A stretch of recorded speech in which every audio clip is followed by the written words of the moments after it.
couple that were like a little bit harder on us because it's, it's good to feel stupid in the relatively safe environment of class because it's going to keep happening to you. And if you have experience at like picking yourself back up. But Hannah, I feel like you enjoy getting pummeled. She said she was a masochist, right? Yeah. Well, I mean, isn't that why we're all here? Is that not okay? That's why we all decided to join law school. Yeah, of Is course. that just me? Okay. So, Will, how do you feel then about cold calling in general? Then, how has that shaped your law school experience? Well, generally, I've been prepared, so it's been fine. Like, I know the cases. Not how that works out, huh? Will did he had one of the best cold calls, I think, of our year. It was contracts first semester, and I can't produce it verbatim, but it did involve him impersonating the wife of a trucker who had been injured in an accident, and he did an excellent job. Professor the theater Gross, kid came out. Yeah, kept saying, get into the mind, make the argument. So I tried to make the argument. He's like, it's really hard being married to a trucker. And he went from there, and it was great. We all very much enjoyed it. That is funny. I in my couple classes ago on evidence, I had the professor, my intense professor, he made me read a script about a voicemail that was left on a cop's cell phone, and it was just expletives every other word, and he made me shout the entire paragraph to the class and act it out. I thought that was kind of entertaining. So there are moments where you can act and have fun. With the expletives deleted? Oh, no. I shouted every single one of them. He told me to really mean it, like I was actually yelling at a cop, like you're really having road rage or something. So I really got into it, and I thought it was pretty entertaining. I can see that being a highlight for you, yeah. Yeah. Getting to shout needle dick at the professor was really the highlight of my day 3 times. Catharsis. And so let's talk a little bit about pop culture. Now, Will, you had talked to us the other day a little bit about Tupac and Biggie. You seem to know everything about those two. And so what made you decide to become interested in that phenomena that happened within the rap community? Well, it's kind of funny. I mean, I guess it depends on how far you want to go back. But when I had just gotten cable, there used to be this show on VH1 called Behind the Music. And they had one on Biggie and they had one on Snoop Dogg. And so I guess that must be where I first sort of heard about who these people actually were and what was going on. And, it was always sort of an interesting story. The way it was presented, the way it was demonstrated. As a matter of fact, Tupac comes across really badly in those if you go back and watch them. How does he come off as bad? I mean, is he... Well, obviously... I don't know enough about the... Well, he comes across as you'd expect in the Biggie one. He comes across as somebody who's angry for no reason and then gets himself killed. Which, if you actually go into it, you could quibble about whether he was, the anger was appropriate, but it wasn't for no reason. He's sort of presented as a wild man who just comes out of, the hell out of nowhere to screw everything up. See, when I watched the movie Straight Outta Compton, it looked like Biggie was just out of control, basically. That he would kill you or beat you for almost no reason. Yeah, you have to remember that the VH1 stuff came out like in 2000. Mm-hmm. So this was, a long time ago. From there, I sort of got interested into the music just in college. That's just, the music that's around, listen to this, listen to that. And that's sort of how I got into it. And also in watching the Tupac Resurrected movie, which I think came out in 2003. Okay. Where they did all these interviews and they clipped it together.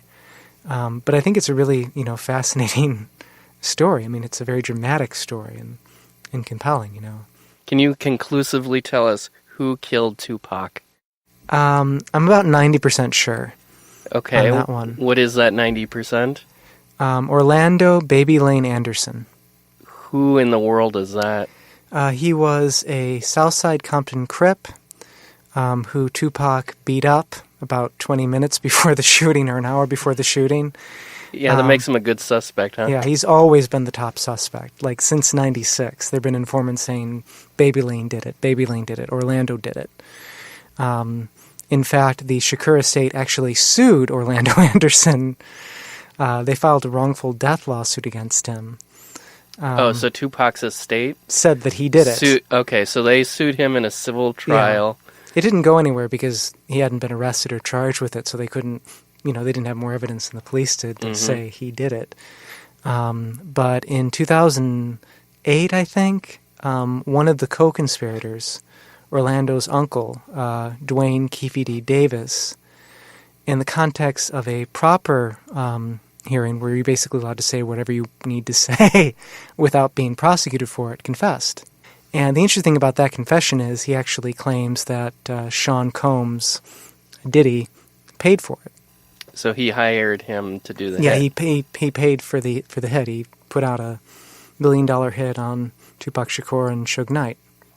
At least that's what he claimed in the confession. There's a witness who's verified that the gun that was handed to the Crips shortly before Tupac was murdered was handed over by a guy named Eric Von Zip Martin, who was this New York sort of kingpin who was very close to Diddy.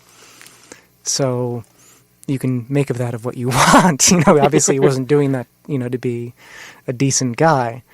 Now, I don't know whether that actual conversation that Davis claimed actually happened. Right. You only have his word. You only have his word on that.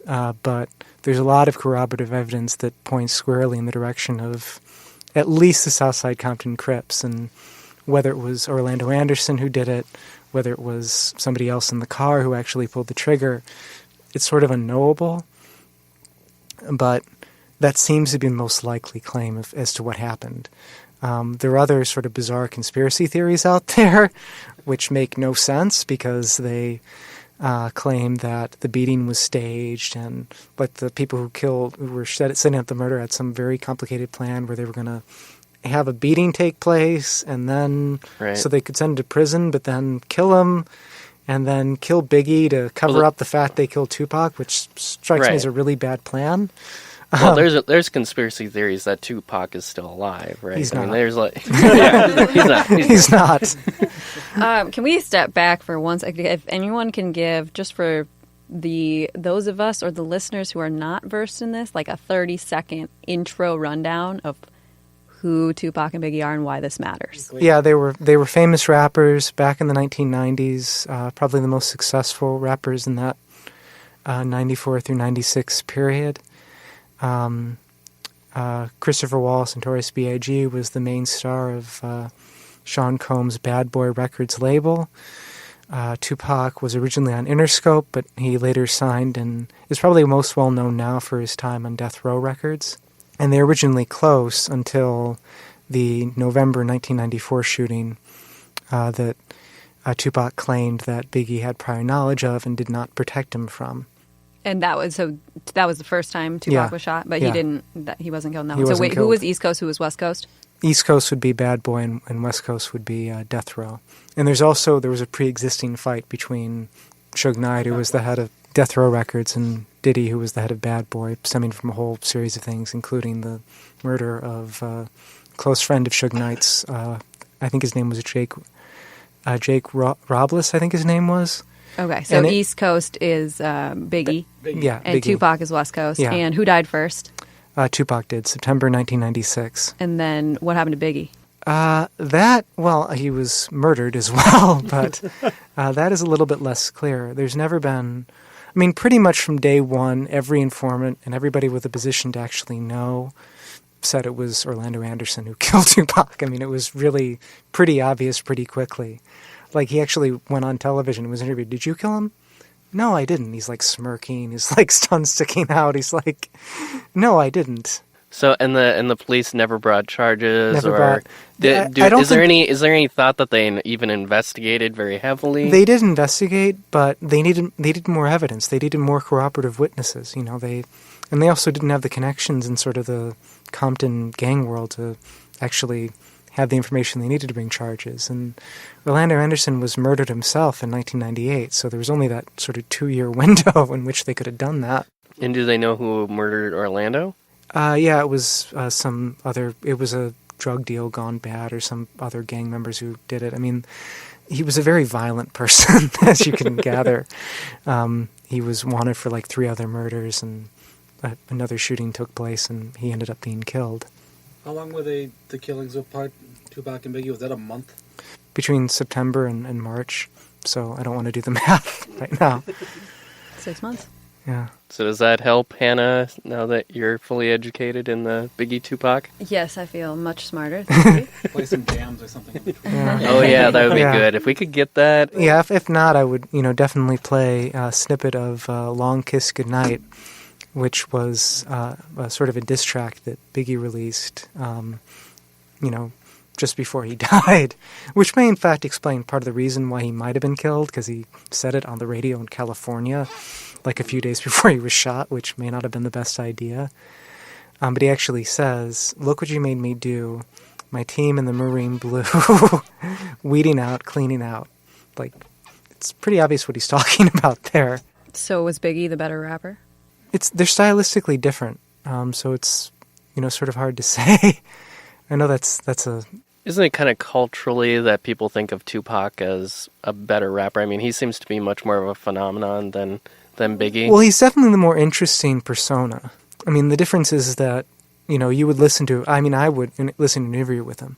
But the question is, how much does that translate onto the record? Right. Like, if you listen to an interview with Biggie, I mean, he's not that interesting a person. Like... Is it just that he's, like, less articulate than Tupac, or does he just not have anything you'd really want to hear him say? I'm not sure. It's not a matter of not being as articulate. It's just... Tupac was a really smart guy, really knowledgeable, knew a lot about a lot of various different subjects. So when he was in that mood, he could give a really interesting conversation. As opposed to us, we're not very interesting to listen to. So I don't know if you want to put us on any. But they're dead, so you're stuck with us. Yeah. Yeah. So let's talk a little bit more about other things within 90s pop culture. And I want to go around the room and kind of ask people what was their favorite 90s sitcom or favorite 90s TV show that they remember. I know some of us we're only alive in the 90s for a couple years, whereas others of us, that was our childhood. But let's kind of go around the room and talk about that, starting with Hannah. God, start with the kid who didn't have TV. Let's see. So I didn't have TV for most of the 90s, but part of the reason that TV was taken away was my affinity for Power Rangers. Oh, And- yeah, I loved Power Rangers. Yeah, so apparently I would get kind of hyped up, and I would try to do a lot of the punching and kicking moves afterwards, probably involving my sisters. And my sister, one of my older sisters, also apparently was a little too inspired by Bart Simpson. So at a certain point, my parents were like, "Yeah, this is just too much. Like, we're taking it away." And which Power Ranger was your favorite Power Ranger? The pink one, which is interesting. This is how I know it was very early, because at a certain point in my childhood, I swore off pink. So this was in the pre-hating pink period. It's plainly obvious now. Yeah. Yeah, thank you. My do favorite take that as a was compliment. clearly the Green Ranger. He was so badass when he came on the scene. Just saying. I mean, I think I had lost it by the time they got a green one. Really? Yeah. Wow. So To Abby, those of you who know more. All right, so my favorite 90s sitcom, just clipped the 90s, is that 70s show. All the other ones, I don't care. But favorite show, King of the Hill, hands down. Maybe not like my favorite show of all shows, but definitely my favorite 90s show. It is so good. I love King of the Hill. where can you even watch that right now? I don't Is that know. on anywhere? It still airs on some channels. I don't have TV. TV Land or something. Is there any online weird source FX, to watch King of the Hill? Yeah, FXX maybe. Yeah, the weird FX like streaming service, whatever the Well, hell that The ones is. I would that have puts to- like 2 viruses on your computer I every would have time you to pay stream for an that, episode. probably. Yeah. And maybe you guys know, but the King of the Hill, that came out of Beavis and Butthead, right? Made by Mike Judge, the same creator. Okay. It wasn't like Daria, which was a direct spin-off, but Yeah, King of the Hill's better, I Um, would say. Then Beavis and Butthead? Okay. Yeah. Yeah, I was a little bit too young to watch that one. Yeah. Yeah, my parents didn't like it when we watched that one either, so... I guess that's up to me now. I am like Hannah. I was not allowed to watch Power Rangers. I had a very rough childhood, so my parents